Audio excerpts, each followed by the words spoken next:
Hey everybody.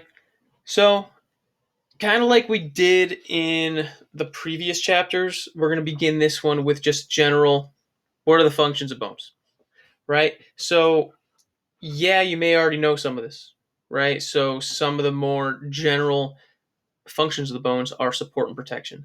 So, when it comes to the support of the body, the structure of the body, the way we move, all of this has to do with the bones, and that is a huge and probably one of the most important aspects of having bone, right? So the way we look are because of our bones. Our skeleton is what outlines how our body is formed. Not only that, but protects it.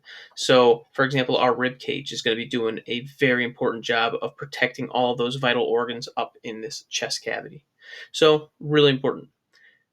With that said, your body also needs to move. So it's going to be interacting directly with the muscles to act as different levers, as you can see here. So, for example, again, it's kind of hard to see in the video, but just imagine your arm straight out. If you want to lift your arm up, bend it. The reason I was able to move my hand towards my face was because of the muscles in my arm, right? That makes sense.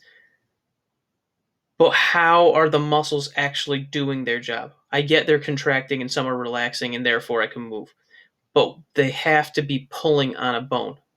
If you don't have bones in your arm, they're pulling on each other, just the muscles pulling on themselves, your arm's not going to move. It's going to be flaccid. It's not going to move upward. So basically, what I'm trying to get at is just think of muscles and how they're supposed to work, but they cannot do their job without bones. Next up, inorganic salt storage. So this is where the chemistry is going to start to come back into play in this course. So calcium, phosphates, magnesium, sodium, potassium, these are all vital inorganic salts that our body needs, or else really we cannot live. We'll talk more about why that's the case a little later, but without these things, we will not survive, and they are stored in our bones. So they are a nice little backup. So if you need a little bit of calcium, as we all know, it's in our bones. If we need some sodium, we can always try to get it from our bones if we need it in our bloodstream. And last up, now that we're talking about blood cells, in our red marrow, we're going to see hematopoiesis, which is the process of creating red blood cells.